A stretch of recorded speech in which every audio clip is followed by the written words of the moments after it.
இந்த கலரா இருக்கிற பஞ்சு மிட்டாயை தமிழ்நாட்டில் தடை பண்றோம். எதுக்கு தடை பண்றீங்கன்னா அதை சாப்பிட்டா புற்றுநோய் வந்துருங்கிறார். சரி, ஓகே, நல்லதுன்னா பண்ணுங்க, தவறு கிடையாது. புற்றுநோய் வர்றதை நம்ம சாப்பிடக்கூடாது. ஆனா பஞ்சு மிட்டாய் உங்களுக்கு தெரியும், எத்தனையோ சகோதர சகோதரிகள் ரோட்டோரத்தில் வித்துக்கிட்டு இருக்காங்கப்பா. இன்னைக்கு மா சுப்பிரமணியம் அவர்கள் கலர் பஞ்சு மிட்டாயை தடை பண்றேன், அதனால புற்றுநோய் வரும்னு சொல்றவரு, அப்ப டாஸ்மார்க்ல டானிக்கா விக்கிறீங்க? டாஸ்மார்க்ல டானிக் விக்கிறீங்களா? அந்த டானிக் வாங்கி குடிச்சா என்ன உடம்புல சத்து வந்துருங்களா? எப்படி எல்லாம் ஓட்டுறானுங்க பாருங்க, எப்படி எல்லாம். ஏன்னா பஞ்சு முட்டாய் விக்கிறவங்க சாதாரண மனிதர். தடை பண்ணா அவங்க எதுவும் பேச மாட்டாங்க, வாய் திறந்து பேச மாட்டாங்க. ஆனா டாஸ்மார்க்ல சாராய வைக்கிற டிஆர் பாலு சும்மா இருப்பாருங்களா? அவரு கேட்பாரு, ஏண்டா நான் 30 வருஷமா சாராய கம்பெனி நடத்திக்கிட்டு இருக்கேன், இன்னைக்கு வந்து நீ தடை பண்ணுவியா? இதுதாங்க ஐயா அந்த ஆட்சியினுடைய லட்சணமே, இது மட்டும் தான், வேற எந்த லட்சணமும் இல்லை. இன்னைக்கு பாருங்க ஐயா, மோடி ஐயா இன்னொரு திட்டம் சொல்றேன் பாருங்க ஐயா.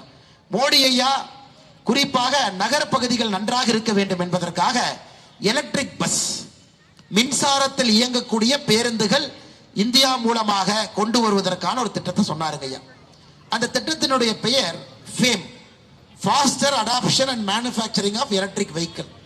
தமிழ்நாட்டுக்கு 500 வண்டிங்க ஐயா, 500 பஸ், மின்சாரத்தில் ஓடக்கூடிய பஸ் ஐயா இந்தியாவில் எல்லா பக்கம் ஓடுது.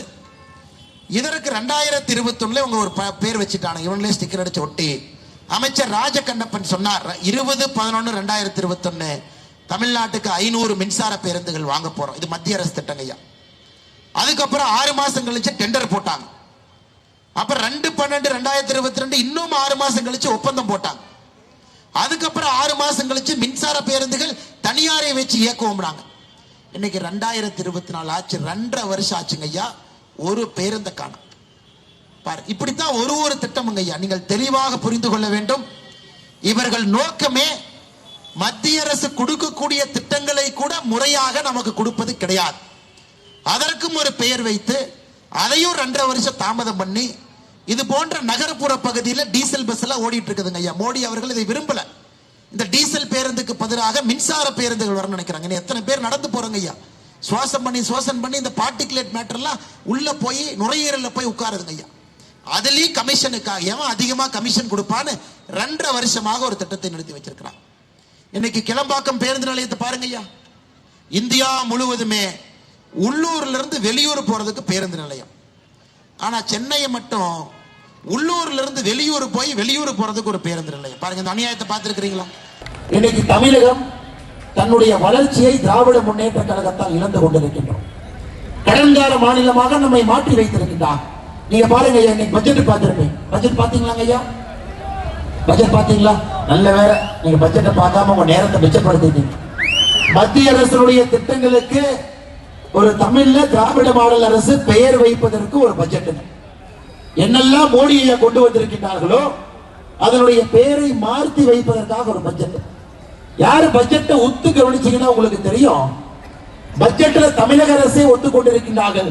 தமிழகத்தினுடைய கடன் 8,30,000 கோடி ரூபாய். இந்தியாவிலே அதிகமாக கடன் வாங்கிய மாநிலமாக இன்னைக்கு தமிழகம் இருக்கு ஐயா. இவங்க ஆட்சிக்கு வந்த பிறகு 2,80,000 கோடி கடன் வாங்கியிருக்காங்க. நாம் புரிந்து கொள்ள வேண்டும், கடனை வாங்கி கவர்ச்சிகரமான திட்டங்களை போட்டு வருங்கால சந்ததிகளுடைய வளர்ச்சியை பறிக்கக்கூடிய ஒரு அரசாக திராவிட முன்னேற்ற கழகத்தினுடைய அரசு 33 மாத காலமா இருக்கு. ஏன்னா இளைஞர் நிக்கிறாங்க, வரும்பொழுது நான் பார்த்தேங்க ஐயா, இளைஞர்கள் நிறைய இருக்கிறாங்க. அரசு வேலை வேண்டும் என்று நினைக்கின்றார்கள். அரசு வேலை திராவிட முன்னேற்ற கழகம் தன்னுடைய தேர்தல் அறிக்கையில சொல்லியிருந்தார், நாங்க ஆட்சிக்கு வந்த 5 ஆண்டுகள்ல 3,50,000 பேருக்கு அரசு வேலை கொடுப்போம். 3,50,000 பேர், 3,50,000 பேருக்கு அரசு வேலை கொடுக்கல. ஆனா உதயநிதி ஸ்டாலினுக்கு அரசு வேலை கொடுத்துட்டார், பையனை கொடுத்துட்டார். பையன் அமைச்சராக்குறது மட்டும்தான் ஒரு சாதனையை தவிர நம்முடைய சாமானிய மக்களுக்கு அரசு வேலை இல்லை. 3,50,000 பேருக்கு 5 ஆண்டுகள் அரசு வேலை என்றால் திமுக இந்த நேரத்துக்கு ஐயா 1,75,000 பேருக்கு அரசு வேலை கொடுத்திருக்க வேண்டும். இன்னைக்கு பட்ஜெட்ல சொல்லியிருக்கிறாங்க 60,000 பேருக்கு அரசு வேலை கொடுத்திருக்கோம். அதுவும் பொய்ங்க ஐயா. TNPSC group 1, 2, 2A, 3, 4 combine engineering exam, tourist exam, இந்த 6 பரீட்சை மட்டும்தான் திமுக கடந்த 33 மாதத்தில் நடத்தி இருக்கின்றார். இந்த 6 பரீட்சைக்கு மொத்தமா சேர்த்தி அரசு வேலை கிடைத்திருப்பவர்களே 10,600 பேர். ஆனா ஆனா இன்னைக்கு பட்ஜெட்ல 60,000 என்று சொல்லுகின்றாங்க. நம்முடைய கணக்குப்படி வெறும் 10,600 பேர் மட்டும்தான் இந்த 33 மாத காலத்துல டிஎன்பிசி மூலமாக அரசு வேலை கிடைத்திருக்கு. மிச்சம் 50,000 பேர் எங்கீங்க? சும்மா பார்ட் டைம் கொடுத்தவங்க அரசு வேலைன்னு சேர்த்துட்டு இருக்கிறாங்க. 3,50,000 பேருக்கு அரசு வேலை கொடுப்போம் என்று சொன்னவர்கள், இந்நாள் 1,75,000 பேருக்கு அரசு வேலை கொடுப்போம் என்று சொன்னவர்கள் இன்னைக்கு 10,600 பேருக்கு மட்டும் டிஎன்பிசி கொடுத்திருக்காங்க ஐயா. இதே மோடி ஐயா சொன்னாங்க 500 நாட்கள்ல 10 லட்சம் பேருக்கு மத்திய அரசிலே வேலை வாய்ப்பு என்று சொன்னார்கள். இன்னைக்கு 10 லட்சம் பேருக்கு மத்திய அரசிலே வேலை வாய்ப்பை உருவாக்கி காட்டியிருக்கிறார். செய்திகளை உடனுக்குடன் தெரிந்து கொள்ள உடனே சப்ஸ்கிரைப் பண்ணுங்க.